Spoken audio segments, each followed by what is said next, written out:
ಶ್ರೀ ಗುರು ರಾಘವೇಂದ್ರಾಯ ನಮಃ.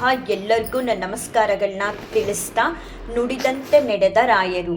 ಹೌದು, ನಮ್ಮ ಮನೇಲಿ ರಾಘವೇಂದ್ರ ಸ್ವಾಮಿಯವರು ಏನಾಗುತ್ತೆ ನಮ್ಮ ಬದುಕಿನಲ್ಲಿ ಅನ್ನೋದನ್ನು ತಿಳಿಸಿದ್ರು. ನನ್ನ ಮಗಳ ವಿಚಾರದಲ್ಲಾಗಲಿ, ನನ್ನ ವಿಚಾರದಲ್ಲಾಗಲಿ, ಅಥವಾ ನಮ್ಮ ಮನೆಯವರ ವಿಚಾರದಲ್ಲಾಗಲಿ ಅದೇ ರೀತಿ ಇವತ್ತು ಮಾಡಿಕೊಟ್ಟಿದ್ದಾರೆ.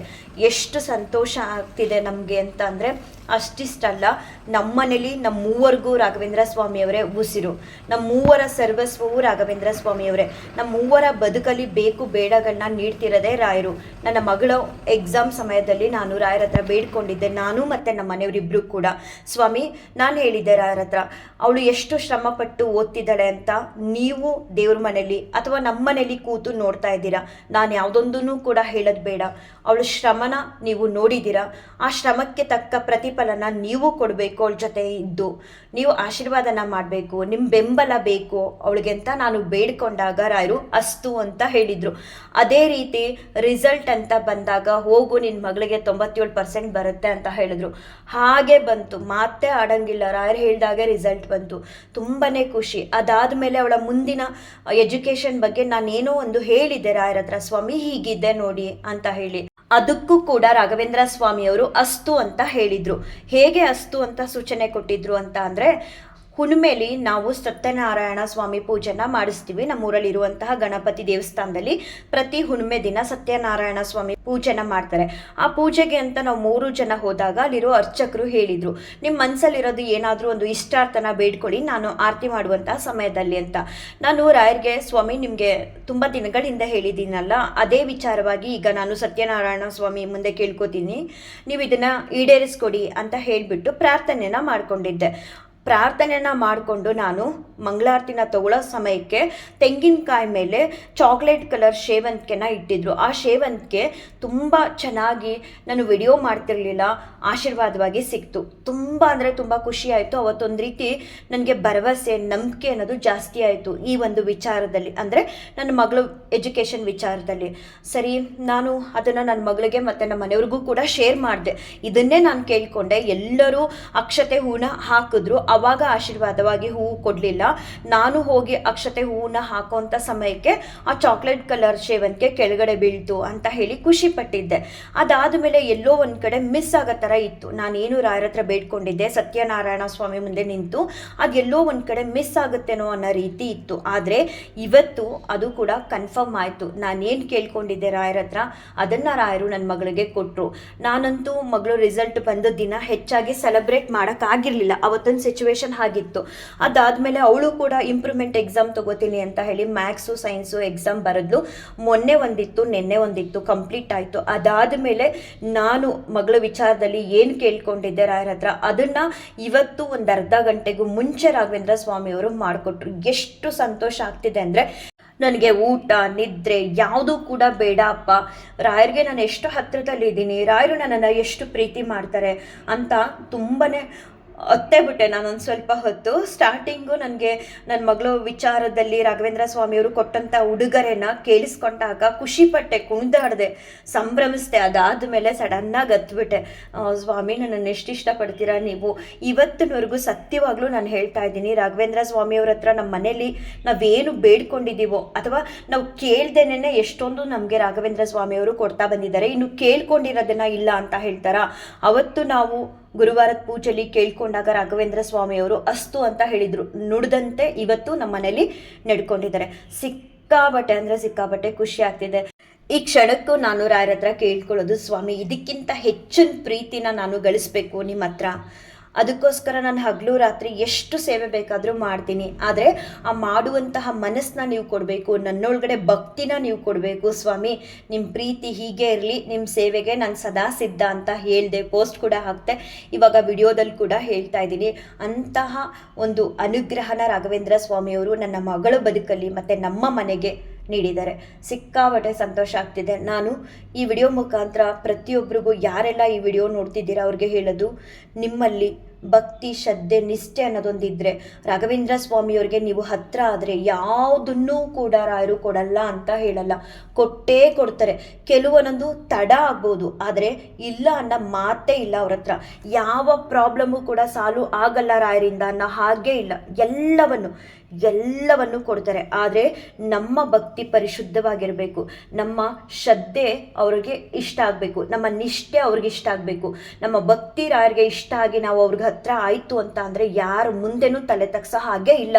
ರಾಯರು ಪ್ರತಿ ಕ್ಷಣ ಪ್ರತಿ ಹೆಜ್ಜೆ ಹೆಜ್ಜೆಗೂ ನಮ್ಮ ಬೇಕು ಬೇಡುಗಳನ್ನ ಕೊಡೋದ್ರ ಜೊತೆಗೆ ನಮ್ಮ ಕಷ್ಟ ಕಾರ್ಪಣ್ಯಗಳನ್ನೆಲ್ಲ ನೋಡ್ತಾ ಆ ಕಷ್ಟಗಳಿಂದ ನಮ್ಮನ್ನು ಪಾರು ಮಾಡ್ತಾ ಕೈ ಹಿಡಿದು ಜೀವನದಲ್ಲಿ ಮುಂದೆ ಕರ್ಕೊಂಡು ಹೋಗ್ತಾರೆ. ನಿಜವಾಗ್ಲೂ ನನಗೆ ಇಲ್ಲಿ ಇನ್ನೊಂದು ಮಾತು ಹೇಳಬೇಕು ಅಂತ ಅಂದರೆ, ನನ್ನ ಮಗಳಲ್ಲೂ ಕೂಡ ಅನನ್ಯವಾದ ಭಕ್ತಿನ ರಾಯರು ಕೊಟ್ಟಿದ್ದಾರೆ.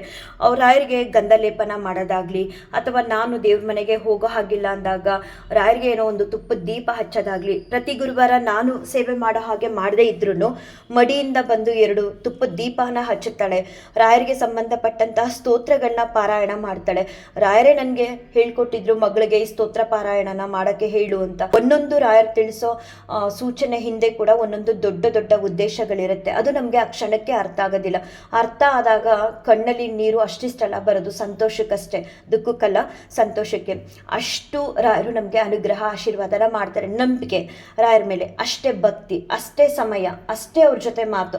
ಈ ರಾಯರು ಅಂತ ಹೇಳ್ಬಿಟ್ಟು ಮನೆ ಕರ್ಕೊಂಡು ಬಂದು ದೇವರು ದೇವರು ಅವ್ರ ಗುರುಗಳು ಅಂತ ನೋಡ್ತಿದ್ರೆ ಅವರು ದೇವರು ಗುರುಗಳಾಗೇ ಇರ್ತಾರೆ. ನಮ್ಮಲ್ಲಿ ಅವರೊಬ್ರು, ನಮ್ಮ ತಂದೆ ತಾಯಿ ಅಕ್ಕ ಅಣ್ಣ ತಮ್ಮ, ನೀವು ಯಾವ ರೂಪದಲ್ಲಿ ಬೇಕಾದರೂ ಅವ್ರನ್ನ ನೋಡಿ ಅವ್ರ ಜೊತೆ ನೀವು ಕನೆಕ್ಟ್ ಆಗ್ಬೋದು. ನಮ್ಮ ಮನೇಲಿ ತಂದೆ ಇದ್ದಾರೆ ಅಂತ ಅಂದ್ಬಿಟ್ಟು ಹೇಳಿ ಒಂದೇ ಸಲ ನಮ್ಮ ತಂದೆನ ಮಾತಾಡಿಸ್ತೀವ? ಇಲ್ಲ ಅಲ್ವಾ? ನಾವು ಕೂತಾಗ ನಿಂತಾಗ ನೋಡಿದಾಗ ಏನೋ ಒಂದು ಕೊಡಬೇಕು ಅಂದಾಗ ಅಥವಾ ಏನೋ ಒಂದು ತಗೋಬೇಕು ಅಂದಾಗ ಅಪ್ಪ ಅಪ್ಪ ಅಂತ ಹೇಗೆ ನಾವು ಅವ್ರನ್ನ ಪ್ರತಿದಿನ ಕಾಲ್ಔಟ್ ಮಾಡ್ತೀವೋ ಹಾಗೆ ನಾವು ರಾಘವೇಂದ್ರ ಸ್ವಾಮಿಯವ್ರನ್ನ ಒಂದು ಬಾಂಧವ್ಯ ಅನ್ನೋದನ್ನು ಅವ್ರ ಜೊತೆ ಬೆಳೆಸ್ಕೊಂಡು ಅವರಲ್ಲಿ ನಾವು ನಮ್ಮನ್ನು ಕಾಣ್ತಾ ನಮ್ಮಲ್ಲಿ ರಾಯರು ಒಬ್ಬರು ಅಂತ ತಿಳಿದು ಅವ್ರಲ್ಲಿ ಹೆಚ್ಚಿನ ಭಕ್ತಿನ ಮಾಡಿದಾಗ ಅದ್ಭುತವಾದಂತಹ ಪವಾಡಗಳನ್ನ ರಾಘವೇಂದ್ರ ಸ್ವಾಮಿಯವರು ಸೃಷ್ಟಿ ಮಾಡ್ತಾರೆ. ಆಗದೇ ಇಲ್ಲ, ಒಂದ್ಸಲ ಏನೋ ಆಗತ್ತೆ ಅಂತ ಹೇಳಿರ್ತಾರೆ, ಆಗದೇ ಇಲ್ಲ ಬಿಡಪ್ಪ ಈ ವಿಚಾರ ಇಲ್ಲಿಗೆ ಆಯಿತು, ರಾಯರು ಕೈ ಬಿಟ್ರೇನೋ ಅಂತ ಅಂದ್ಕೊಳ್ಳೋದನ್ನು ಕೂಡ ರಾಯರು ಸತ್ಯ ಮಾಡ್ತಾರೆ. ನಾನು ಏನು ಹೇಳಿದೆ ಅದೇ ನಡೆಯುತ್ತೆ ಅಂತ ಸ್ವಲ್ಪ ಆ ಸಮಯದಲ್ಲಿ ನಮ್ಮನ್ನು ಕನ್ಫ್ಯೂಸ್ ಮಾಡ್ತಾರೆ. ಏನಪ್ಪ ರಾಯರ ಮೇಲೆ ನಮಗೆ ನಂಬಿಕೆ ಇದೆಯಾ ಇಲ್ವಾ, ಭಕ್ತಿ ಇದೆಯಾ ಇಲ್ವಾ ಅನ್ನೋ ಹಾಗೆ ಮಾಡಿಬಿಡ್ತಾರೆ. ಇವತ್ತು ಕೂಡ ನಮ್ಮ ಮನೇಲಿ ಅದೇ ವಿಚಾರವಾಗಿ, ಏನು ನನ್ನ ಮಗಳು ವಿಚಾರವಾಗಿ ನಾನು ರಾಯರಿಗೆ ಹೇಳ್ಬಿಟ್ಟೆ, ಸ್ವಾಮಿ ನಮ್ಮೆಲ್ಲ ಪ್ರಯತ್ನನೂ ಆಗೋಗಿದ್ದೇನೆ, ಏನಾರು ಮಾಡ್ಕೊಪ್ಪ, ನನಗೂ ನಿಂಗೂ ಜಗಳನ್ನೇ ಬೇಡ, ನಿನ್ನ ಸೇವೆ ಮಾತ್ರ ನಾನು ಮಾಡೇ ಮಾಡ್ತೀನಿ, ಇಷ್ಟೇ ಹೇಳಿದ್ದು ರಾಯರಿಗೆ. ಮಧ್ಯಾಹ್ನದಷ್ಟರೊಳಗಡೆ ನಮ್ಮ ಮನೆಯವರು ನನಗೊಂದು ವಿಚಾರನ ತಿಳಿಸ್ತಾರೆ. ಇಷ್ಟೆಲ್ಲ ಆಗಿದ್ದು ಸಂತೋಷ. ರಾಯರಿದ್ದಾರೆ, ನಮ್ಮ ಸುತ್ತಮುತ್ತಲೇ ಇದ್ದಾರೆ, ಪ್ರತಿ ಕ್ಷಣ ನಮ್ಮನ್ನು ಅವರು ಗಮನಿಸ್ತಾ ಇರ್ತಾರೆ. ನಾವು ಅವರು ನೋಡ್ತಿಲ್ವೇನೋ ಅಂತ ಅಂದ್ಕೊಂಡ್ಬಿಡ್ತೀವಿ. ಹಾಗೆ ಅಂದ್ಕೊಳ್ಳೋದಕ್ಕೆ ಹೋಗಬಾರ್ದು. ನಮ್ಮ ನಡೆ ನುಡಿ ಆಚಾರ ವಿಚಾರ ಭಕ್ತಿ ಶ್ರದ್ಧೆ ನಿಷ್ಠೆ, ನಾವು ಹೇಳೋ ಸುಳ್ಳು ಪ್ರತಿಯೊಂದನ್ನು ರಾಯರು ಗಮನಿಸ್ತಾ ಇರ್ತಾರೆ. ನಾವು ಯಾವಾಗ ಒಂದೊಂದು ಹೆಜ್ಜೆನೂ ಕೂಡ ರಾಯರು ನಮ್ಮನ್ನು ಗಮನಿಸ್ತಿದ್ದಾರೆ, ನಾವು ಇಡ್ತಿರೋ ಹೆಜ್ಜೆ ಸರಿ ಇದೆಯಾ ತಪ್ಪಿದೆಯಾ, ನಾವು ಆಡ್ತಿರೋ ಮಾತು ಸರಿ ಇದೆಯಾ ತಪ್ಪಿದೆಯಾ ಅನ್ನೋ ಗಮನದಲ್ಲಿ ಇಟ್ಕೊಂಡು ರಾಯರಿಗೆ ಮೆಚ್ಚುವಂತಹ ಒಂದು ಪ್ರಯತ್ನನ ಪಟ್ಟು ಜೀವನನ ಸಾರ್ಥಕವಾದ ಹಾದಿಲಿ ನಾವು ನೋಡ್ತೀವಿ ಅಂತ ಅಂದಾಗ ರಾಘವೇಂದ್ರ ಸ್ವಾಮಿಯವರು ಒಲ್ದು ಬರ್ತಾರೆ ನಮಗೆ. ನಿಜವಾಗ್ಲೂ ನಾವು ಏನೋ ಒಂದು ಮಾಡೋದಕ್ಕೂ ಮುಂಚೆ, ಒಂದು ಕೆಲಸ ಮಾಡೋದಕ್ಕೂ ಮುಂಚೆ, ಓ ರಾಯರು ನನ್ನನ್ನು ನೋಡ್ತಿದ್ದಾರಲ್ವಾ, ಇದನ್ನು ಇಲ್ಲೇ ಇಡಬೇಕು, ಹೀಗಿಟ್ರೆ ಅದು ತಪ್ಪಾಗುತ್ತೆ ಅನ್ನೋ ಗಮನಕ್ಕೆ ಬಂದುಬಿಟ್ರೆ, ರಾಯರು ನಮ್ಮನ್ನು ನೋಡ್ತಿದ್ದಾರೆ ಅನ್ನೋದು ಅರಿವಾಗ್ಬಿಟ್ರೆ ನಮ್ಮಲ್ಲಿ ರಾಯರಿಗೆ ಬೇಸರ ಆಗುವಂತಹ ತಪ್ಪುಗಳು ಮಾಡೋಕ್ಕೆ ಸಾಧ್ಯನೇ ಇಲ್ಲ. ಆಗ ರಾಯರು ಪ್ರತಿ ಕ್ಷಣ ಅವ್ರಿಗೆ ಮೆಚ್ಚುವಂಥ ಕೆಲಸಗಳನ್ನ ಮಾಡ್ತಾ ಅವರಲ್ಲಿ ಶ್ರದ್ಧಾ ಭಕ್ತಿನ ನಾವು ಹೊಂದಿದಾಗ ಪ್ರತಿ ಕ್ಷಣ ನಮ್ಮ ಜೊತೆ ಇರ್ತಾರೆ. ಕೈ ಬಿಡೋ ಚಾನ್ಸೇ ಇಲ್ಲ. ಯಾವುದೇ ಒಂದು ವಿಚಾರ ಆದರೂ ಸರಿ ಕೈ ಬಿಡೋದೇ ಇಲ್ಲ. ನಾನು ಹೇಳ್ತೀನಿ ಅಲ್ವಾ, ಇವತ್ತಿನವರೆಗೂ ನನ್ನ ಮನೇಲಿ ನಾನು ಏನು ಕೇಳ್ಕೊಂಡಿದ್ದೀನಿ ರಾಘವೇಂದ್ರ ಸ್ವಾಮಿ ಅವ್ರ ಹತ್ರ, ಅದು ಯಾವುದೂ ಕೂಡ ಇಲ್ಲ ಅಂದ ಹಾಗೆ ಇವತ್ತಿಗೂ ಕೂಡ ನಾನು ಕೇಳ್ಕೊಂಡಿದ್ದು ಇಷ್ಟು ದಿನ ಏನು ಕೊಟ್ಟಿದ್ದಾರೆ ನನಗೆ, ಅದಕ್ಕಿಂತ 100 ಪಟ್ಟು 1000 ಪಟ್ಟು ರಾಯರು ನನಗೆ ಆಶೀರ್ವಾದ ಅನುಗ್ರಹನ ಮಾಡಿಬಿಟ್ರು. ಕೆಲವು ಕ್ಷಣಗಳ ಹಿಂದೆ ಎಷ್ಟು ಸಂತೋಷ ಆಯಿತು ಅಂದರೆ ಅಷ್ಟಿಷ್ಟಲ್ಲ. ರಾಯರನ್ನ ನಂಬಿ ರಾಯರಿಂದ ಆಗದೇ ಇರುವಂತಹ ಕೆಲಸಗಳು ಯಾವುದೂ ಇಲ್ಲ. ರಾಯರನ್ನ ಮೆಚ್ಚುವಂಥ ಕೆಲಸ ನಾವು ಮಾಡ್ತೀವಿ.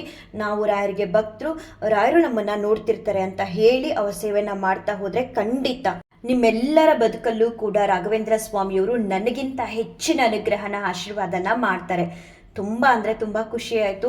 ನನ್ನ ಮಗಳು ರಿಸಲ್ಟ್ ಬಂದಾಗಲಿಂದ ಒಂದಲ್ಲ ಒಂದು ರೀತಿ ಇತ್ತೀಚೆಗೆ ಲಾಸ್ಟ್ ಥರ್ಸ್ಡೇಯಿಂದ ಮನೇಲಿ ಸೆಲೆಬ್ರೇಷನ್ ಆಗ್ತಾನೆ ಇದ್ದೆ. ಸ್ಕೂಲಿಂದ ಸೆಲೆಬ್ರೇಟ್ ಮಾಡಿದ್ರು, ಬಿ ಒ ಆಫೀಸರ್ಗಳು ಬಂದು ಮನೇಲಿ ಸೆಲೆಬ್ರೇಷನ್ ಮಾಡಿದ್ರು. ನಿನ್ನೆ ನಾನು ಸೆಲೆಬ್ರೇಟ್ ಮಾಡಿದೆ. ನಾನೇನು ಕೂಡ ನನ್ನ ಮಗಳಿಗೆ ರಿಸಲ್ಟ್ ಬಂದಾಗಲಿಂದ ಕೊಡ್ಸೋದಕ್ಕಾಗಿರಲಿಲ್ಲ, ಟೀಚರ್ಸ್ಗಾಗಲಿ ಒಂದು ಸ್ವೀಟ್ ಕೂಡ ಕೊಡ್ಸೋದಕ್ಕಾಗಿರಲಿಲ್ಲ. ನಿನ್ನೆ ನನ್ನ ಕಡೆಯಿಂದ ಸೆಲೆಬ್ರೇಷನ್ ಇತ್ತು. ಇವತ್ತು ಬೆಳಿಗ್ಗೆ ಕೂಡ ಅಂದ್ಕೊಂಡೆ, ಸ್ವಾಮಿ ಎಲ್ಲರೂ ಅವಳಿಗೆ ಈಗ ಸ್ಕೂಲ್ ಕಡೆಯವರು ಸೆಲೆಬ್ರೇಷನ್ ಮಾಡಿದ್ರು, ಬಿ ಒ ಮೇಡಮು ಸೆಲೆಬ್ರೇಷನ್ ಮಾಡಿದ್ರು, ನಾನು ಕೂಡ ನನ್ನ ಕೈಲಾದಷ್ಟು ಅವಳನ್ನ ಖುಷಿ ಪಡಿಸ್ದೆ. ಇವತ್ತು ನೀವೇನು ಅವಳಿಗೆ ಸಂತೋಷ ಪಡಿಸ್ತೀರಾ, ಯಾವ ರೀತಿ ಉಡುಗೊರೆನ ಕೊಡ್ತೀರಾ ಅಂತ ನಿಜವಾಗ್ಲೂ ಬೆಳಗ್ಗೆ ಅವ್ರ ಜೊತೆ ನಾನು ಮಾತಾಡಿದ್ದೆ. ಏನು ವ್ರತ ಎಲ್ಲ ಮಾಡಿ ರಾಯರೇ ನನ್ನ ಮಗಳಿಗೆ ನೀವು ಉಡುಗೊರೆ ಕೊಡಿ ಅಂತ ಕೇಳಿರಲಿಲ್ಲ. ಭಕ್ತಿಯಿಂದ ಪೂಜೆ ಎಲ್ಲ ಆದಮೇಲೆ ಅವ್ರ ಜೊತೆ ಹೇಗೆ ಕೂತು ನಾನು ಮಾತಾಡ್ತೀನೋ ಹಾಗೆ ಮಾತಾಡಿದೆ. ಸ್ವಾಮಿ ನಾವೆಲ್ಲ ಉಡುಗೊರೆ ಕೊಟ್ಟು ನೀವೇನು ಕೊಡಲ್ವಾ ನನ್ನ ಮಗಳಿಗೆ ಅಂತ ಕೇಳಿದ್ದೆ. ನಿಜವಾಗ್ಲೂ ಮಧ್ಯಾಹ್ನದಷ್ಟರೊಳಗಡೆ ನಮ್ಮ ಮನೆಯವರು ನನಗೆ ಫೋನ್ ಮಾಡಿ ಹೇಳಿದಾಗ ಕುಣಿದು ಕುಪ್ಪಳಿಸ್ಬಿಟ್ಟೆ. ಆಮೇಲೆ ಅತ್ತೆ ಸಂತೋಷಕ್ಕೋಸ್ಕರ ನನಗಾಗ್ತಿರೋ ಅನುಭವ ನಿಮ್ಮೆಲ್ಲರ ಬದುಕಲ್ಲೂ ಆಗಲಿ ಅಂತ ನಾನು ರಾಯರ ಹತ್ರ ಪ್ರತಿ ಕ್ಷಣ ಪ್ರತಿ ದಿನ ಕೂಡ ಬೇಡ್ಕೋತೀನಿ. ಹೇಗೆ ಅಂತ ಅಂದರೆ, ಸ್ವಾಮಿ ನಾನು ರಾಯರ ಮುಂದೆ ಕೂತಾಗ ಎದ್ದೋಗುವಂಥ ಸಮಯಕ್ಕೆ ಇಷ್ಟೇ ಹೇಳೋದು, ಸ್ವಾಮಿ ಈ ಕ್ಷಣದಲ್ಲಿ ಯಾರೆಲ್ಲ ನಿನ್ನ ಭಕ್ತರು ಅಥವಾ ಯಾರೇ ಒಬ್ಬರು ಕಷ್ಟದಲ್ಲಿದ್ದರೆ, ಯಾವುದೋ ಒಂದು ಜೀವ ದುಃಖದಲ್ಲಿದ್ದರೆ, ಕಷ್ಟದಲ್ಲಿದ್ದರೆ, ನೋವು ಆಗ್ತಿದ್ರೆ ಅಂಥವ್ರಿಗೆ ಸ್ಪಂದಿಸು ತಂದೆ ಅಂತ ಹೇಳೇ ಕೈ ಮುಗಿಯೋದು. ಹಾಗಾಗಿ ರಾಘವೇಂದ್ರ ಸ್ವಾಮಿಯವರು ನಿಮ್ಮೆಲ್ಲರಿಗೂ ಒಳ್ಳೇದು ಮಾಡಲಿ ಅಂತ ಈಗಲೂ ಕೂಡ ನಾನು ಬೇಡ್ಕೊಳ್ತಾ ಈ ಒಂದು ವಿಡಿಯೋನ ಏನು ಮಾಡ್ತೀನಿ. ಶ್ರೀಕೃಷ್ಣಾರ್ಪಣ ಮಸ್ತು, ಶ್ರೀಕೃಷ್ಣಾರ್ಪಣ ಮಸ್ತು, ಶ್ರೀಕೃಷ್ಣಾರ್ಪಣ ಮಸ್ತು.